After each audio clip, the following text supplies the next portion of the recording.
Channel message. You were the scapegoat, not the source.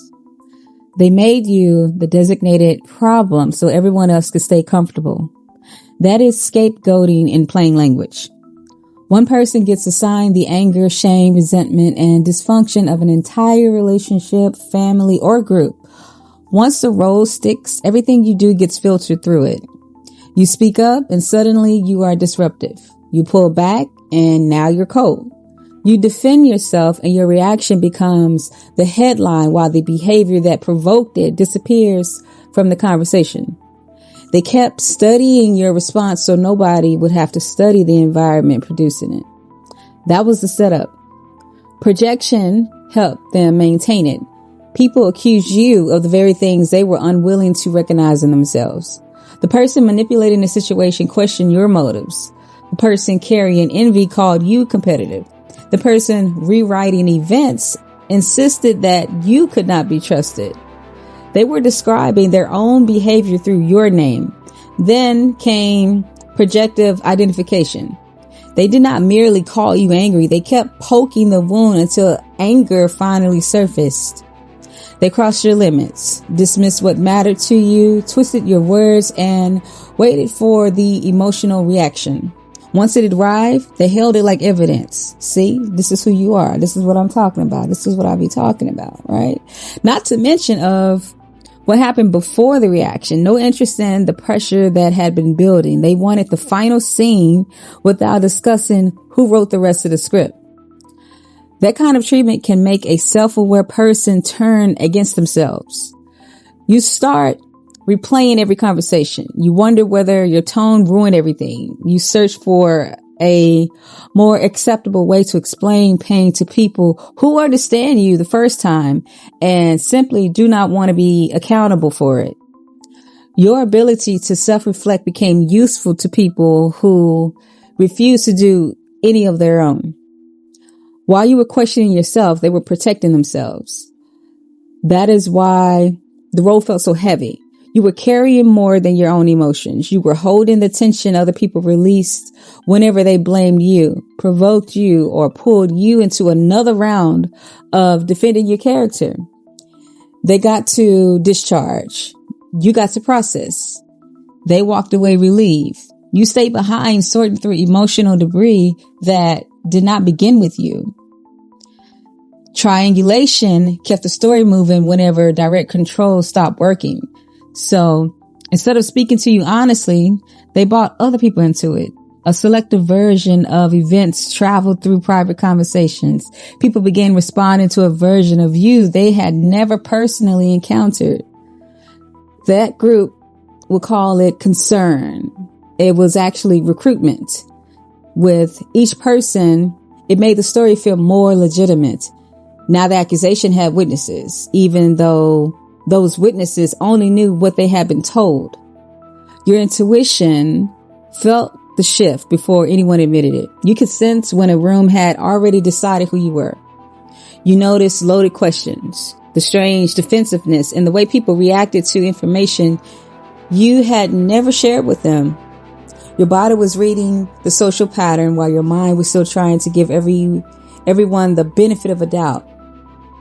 Family systems often depend on these roles. One person keeps the peace, one controls the story, one excuses everything, another carries the blame. The system can look functional from the outside as long as everyone remains in position. Then you, the scapegoat starts healing. You stop defending yourself on command.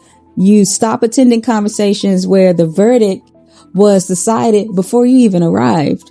You stopped treating every accusation like a summons. You began asking a different question. Does this actually belong to me? Is this relevant to me? Those questions changes things. You may have made mistakes. You may have reacted from pain. You may have said things you would have handled differently now. Owning your part does not require carrying everyone else's portion. Self-reflection asks whether your choices align with your values. Scapegoating trains you to assume that every problem in the room must somehow lead back to you. Those are two very different experiences. Healing teaches you to separate what is yours from what is assigned. The anger they projected onto you belongs to them. The story they created to justify mistreating you belongs to them. Their alliances they formed around avoiding accountability belong to them. You can put all that down. Once you do, the group may become louder. People invested in the old arrangement do not celebrate the person who stops playing their assigned role, right? Your healing forces movement in a system that survived through repetition. They will say you changed. You did. You stop volunteering to be the emotional landfill. You stop letting other people provoke you into performing the identity they gave you. You stop confusing belonging with remaining available for mischaracterization. That is a psychological separation. It is the moment you realize another person's perception of you does not automatically become your responsibility. Their refusal to see you accurately does not require a lifelong campaign to correct them. Okay? As a coach, I would tell you that you need to honor what your spirit has been noticing. Pay attention to how you feel after certain conversations. Notice who requires you to explain your humanity.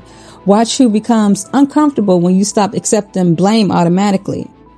Your nervous system often recognizes the role before your language catches up. You were not imagining how quickly the room turned against you, right? Once you notice everything, everyone else wanted you to avoid noticing. The scapegoat is often the person who breaks the group's agreement to pretend. The person gets called difficult while speaking on what hurt them. They get called divisive while refusing to fake unity. They get called unforgiving after finally decided that repeated injury is not a relationship.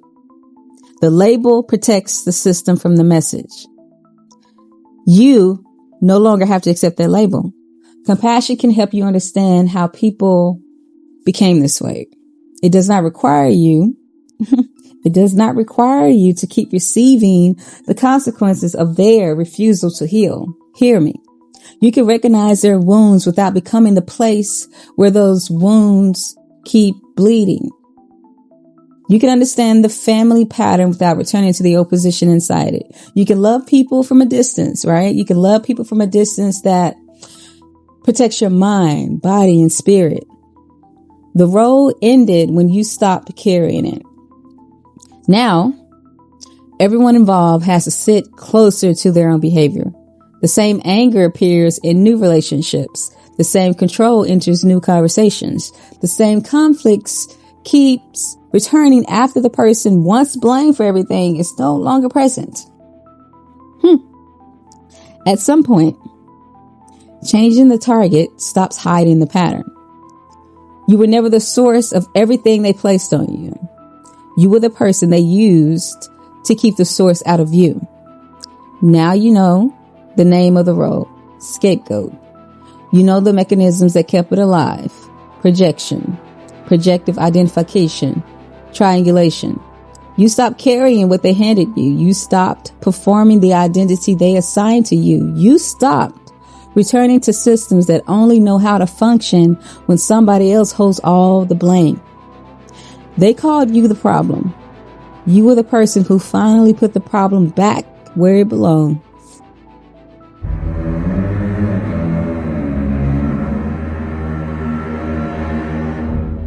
End of message.